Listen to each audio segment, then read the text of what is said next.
Hello everyone. वैसे तो है सो 8 मंथ प्रेगनेंसी में है सो कितना डिफ़िकल्ट होता है अकेले में रह के थोड़ा सा वीडियो शूट करना। मेरे लिए तो थोड़ा ज़्यादा ही डिफ़िकल्ट है क्योंकि मैं अकेले रहती हूँ, हस्बैंड भी ऑफिस चले जाते हैं, इससे प्रॉपर हो नहीं पाता। सो जब वो वर्क फ्रॉम होम करते हैं तो फिर थोड़ा बहुत है तो मेरा हेल्प कर देते तो मैं कर भी लेती हूँ। आज वैसे मेरे हस्बैंड का वर्क फ्रॉम होम था और आज मुझे छोले भटूरे, बहुत दिनों से छोले भटूरे खाने का मन हो रहा था तो मैं सोची कि आज ही बनाती हूँ। हस्बैंड भी घर पे हैं, दोनों लोग रहेंगे तो फिर खा लेंगे, एक अकेले के लिए बनाना मुझे अच्छा ही नहीं लगता। वैसे आप मुझे कमेंट में बताना है आप ऐसे भटूरे के साथ कौन सा छोले प्रीफर करते हो, मटर वाले छोले प्रीफर करते हो या फिर काबुली चने वाला प्रीफर करते हो। मुझे काबुली चने, मुझे क्या मेरे घर में किसी को भी है सो वाइट चना नहीं पसंद है, सब लोग वाइट मटर ही प्रीफर करते हैं तो मेरे यहाँ रेगुलर वही बनता है। मटर को मैं कुकर में डाल करके और पहले नींबू पानी पीने लगी थी क्योंकि मैं उठ करके कुछ भी नहीं खाई थी, सिर्फ मेडिसिन खा करके और बस ऐसे ही थोड़ी देर बैठ करके मैं किचन में चली गई थी। तो मैं सबसे पहले नींबू पानी पी और अपने हस्बैंड को भी नींबू पानी दी, फिर मटर चढ़ा करके और आगे अपना बीपी चेक करने के लिए, क्योंकि आजकल ये रेगुलर रूटीन बन गया। मैं बीपी चेक करने का 8 मंथ चल रहा है, 32 वीक्स में स्टार्ट हो चुका है, 32 वीक 5 डेज़ हो चुका है इवन। तो फिर मुझे ऐसे रेगुलर अपना बीपी चेक करना होता है। वैसे तो कभी हाई नहीं होता मेरा बीपी, लेकिन हाँ लो है सो हो जाता है। और जब से 8 मंथ स्टार्ट हुआ है तब से मेरे बैक में इतना ज़्यादा पेन होने लगता है कि मैं थोड़ी देर किचन में खड़ी रहती हूँ तो मुझे लगता है कि अब मैं गिर जाऊँगी, अब चक्कर आ जाएगा, तो मैं जा कर के ऐसे हमेशा बैठ जाती हूँ। अब ये मेरा बीपी के कारण होता है या फिर 8 मंथ प्रेगनेंसी है इसलिए होता है, ये मुझे अभी तक समझ में नहीं है। वैसे मेरा बीपी हमेशा नॉर्मल ही रहता है, लेकिन आज है सो मेरा बीपी थोड़ा लो था।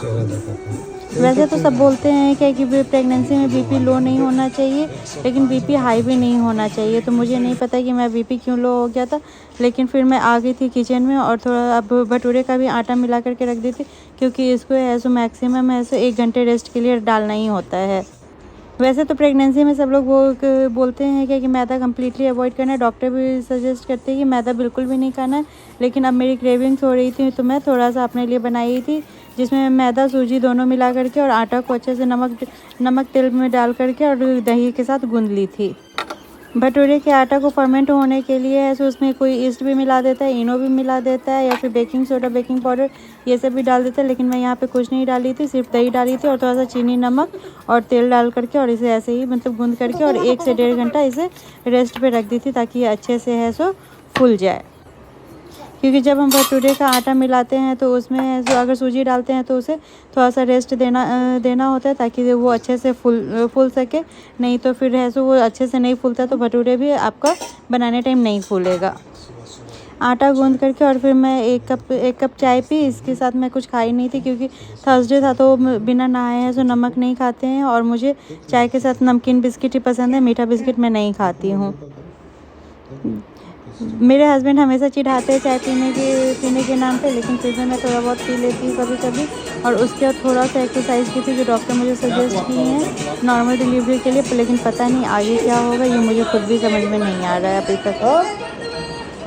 10 से 15 मिनट का एक्सरसाइज करने के बाद फिर मैं नहाने चली गई थी और उसके बाद जब मैं नहा करके आई तो मेरे हस्बैंड मेरे लिए नींबू पानी और नमक का घोल बना करके रखे हुए थे तो और मैं वो पी तो जा कर के मेरा बीपी ऐसे थोड़ा नॉर्मल हो गया था उसके बाद।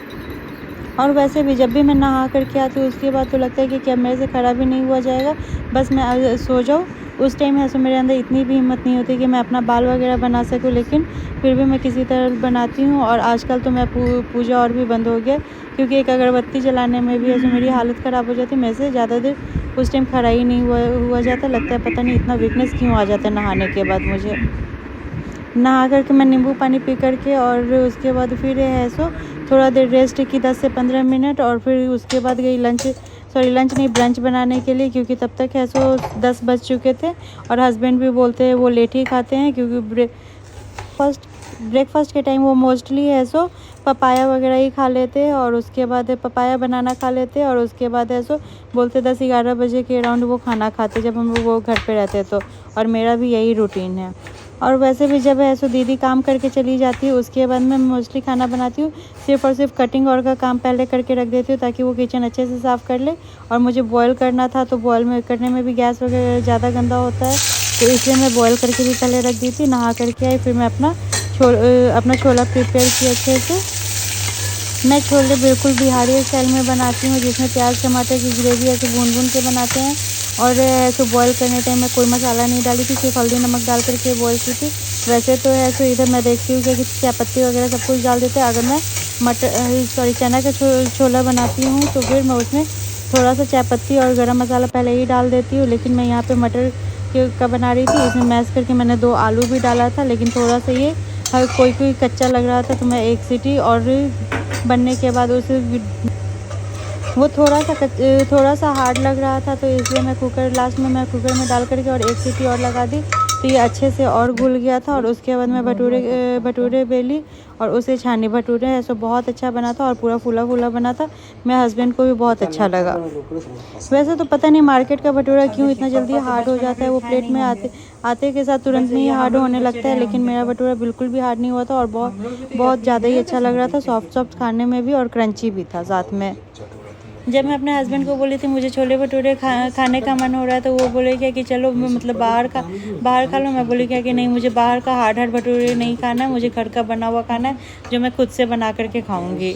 और फिर ऐसा हम लोग अपना ब्रंच कंप्लीट किए। वैसे तो अभी मुझे ऐसा फ्राइड चीज़ या फिर मसाले वगैरह ये सब कुछ अवॉइड करना चाहिए, लेकिन मैं शायद कभी खा लेती हूँ। वैसे तो जनरली मैं बिल्कुल सिंपल खाना बनाती हूँ। हम लोगों की इधर बोला जाता है कि जिस चीज़ की भी क्रेविंग हो वो खा लेना चाहिए प्रेगनेंसी में, चाहे वो थोड़ा सा हो या ज़्यादा हो, जितना भी हो, लेकिन उसे ऐसे ही नहीं छोड़ना चाहिए, नहीं तो फिर वो बच्चों पे इफ़ेक्ट दिखता है।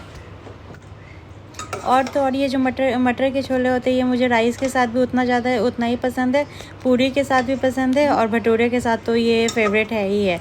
तो मैं आज राइस तो नहीं बनाई थी, मैं सोची सब्ज़ी ज़्यादा बना ली थी, सोची थी इवनिंग में बनाऊंगी, लेकिन भटूरे का आटा थोड़ा सा ज़्यादा था, तो एक बार में 2 हम लोग खाए। और उसके बाद फिर है सो इवनिंग में भी है सो यही हम लोगों का डिनर भी हो गया था, क्योंकि बीच में है सो हम लोग सिर्फ फ्रूट्स खाते हैं।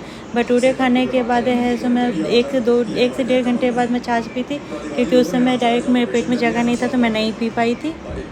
और मुझे है सो खाना खाने के बाद मेडिसिन भी 2 खाना पड़ता है, तो उससे भी पेट भर जाता है, इसलिए मैं नहीं खा पाती। फिर मैं 3 बजे के अराउंड थोड़ा सा फ्रूट्स ली थी, और उसके बाद का मैं वीडियो शूट करना भूल गई।